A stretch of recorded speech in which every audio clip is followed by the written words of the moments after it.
You know that feeling you get in your stomach when something doesn't go your way? Maybe you got rejected from a job, someone ghosted you, or maybe you just missed an opportunity that you were really banking on. In that moment, it's so easy to spiral and start wondering where you did wrong or why you weren't enough.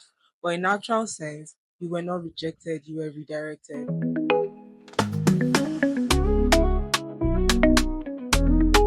Hi guys, welcome and welcome back to my channel. If you're new here, thank you for stopping by, and if you're not new, thank you for coming back. I love you so much.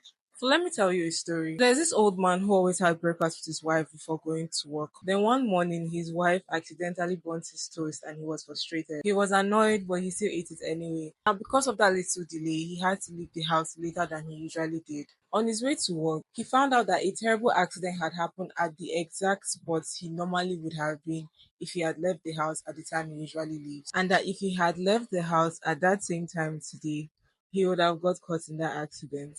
The Bonto theory suggests that minor inconveniences that happen in our daily lives might actually be protecting us from greater harm or leading us to unexpected opportunities. Now let's bring this back to rejection. When something doesn't go our way, we instantly take it personal. We assume we are not good enough, smart enough, or sometimes even that we are not worthy enough. These are signs that you're stuck in a rejection mindset. Number one, you take rejection personally. Instead of seeing rejection as one person's decision or just a situational outcome, you internalize it as proof that you're not good enough. Number two, you stop trying. Because you had one rejection, you're hesitant to put yourself out there again. You shrink back instead of moving forward. Number three, you assume the worst. If one thing goes wrong in your life, you just assume that nothing else in your life will ever go right. So, how do you shift your perspective? I'm going to give you three ways that you can shift your perspective. Number one is detachment. Learning the art of detachment is so important if you're trying to shift your perspective. You need to detach your words from the outcome. Rejection is not the reflection of your value. It just means that that particular path was not yours to take at that time. Number two, look for the redirection. You know, perspective is so important when you're dealing with a complex experience such as rejection. To prevent yourself from going down a path of self-doubt, avoid asking yourself questions like, why did this happen to me? And instead, ask yourself, where is this leading me to? Number three, keep showing up. You see, the worst thing you can do to yourself is stop moving because of a rejection. Realize that oftentimes rejection is not about you. The reason people reject things has nothing to do with you, and in no way does that mean that you're lacking. The truth is that rejection is not a stop sign, but it's a sign that your emotion. There's this thing people say that you should start early so you can fail faster and get the failures out of the way.